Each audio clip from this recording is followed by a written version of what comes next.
at some time or another, have agonized over making a decision. Some decisions are major decisions. And also there are a lot of small decisions that we don't make, that they tax our minds, they drain our energy, they create a lot of anxiety and nervousness and mental torment because we don't take care of it. We decide not to decide, which is a decision.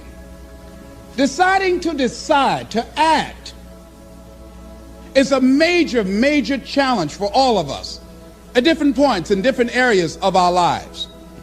And there are things that happen to us along the way, experiences that we have that prevent us from working through the mental block of acting, of doing those things that we know we ought to do.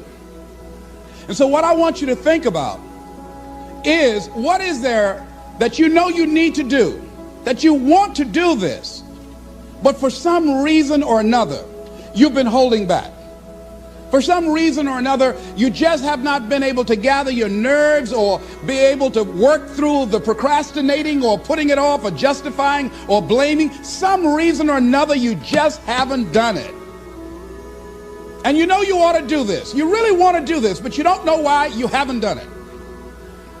Because in order to begin to reinvent your life, you've got to make a conscious, deliberate, determined effort. That you really have got to put all of yourself into it. It's very challenging to act, to do those things. There are times when you're looking at it and you say, I know I need to do this, but I don't feel like it. I don't want to do it. I know I need to do it, yet leave me alone. No. I don't want to do it. So what do we do? What are those things that cause us to do like that? I think that among the things that prevent us from acting is the fear of failure. And if you've already failed, you don't want to fail again. The pain of that, the disappointment, the fear of loss is another thing. Because many times when we do those things that we know we need to do, we feel that we might lose somebody that we love very much and care about. We don't want to hurt anybody. Many of us don't act because we want other people's approval. We want everybody to like us and to accept us. And that's not possible. Many of us don't do the things that we want to do and don't act because of lack of self-confidence. We don't believe enough in ourselves. So there are many reasons why we don't act. There are other things, though, that affect us. Is that not wanting to take personal responsibility. We want somebody else to do it. And many times we pick up our inability to do certain things from people that we love, people that we admire. What I'm saying to you is that as you begin to look out on your life, this is challenging. This is not easy acting. So what are the things that we can begin to do to harness our will? Number one, you've got to bring it out and look at it. You've got to take the power out of it. You've got to expose it to the truth.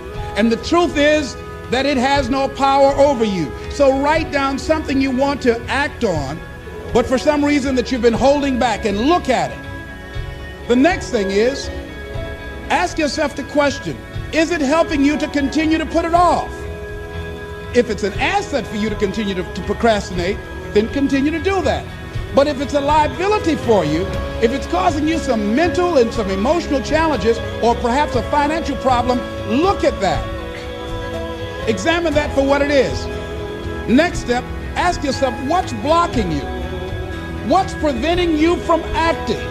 Why don't you have the courage to handle that? Why won't you face that? What are you running away from? What kind of avoidance behavior are you engaged in? Next is, what is the worst thing that can happen when you take action?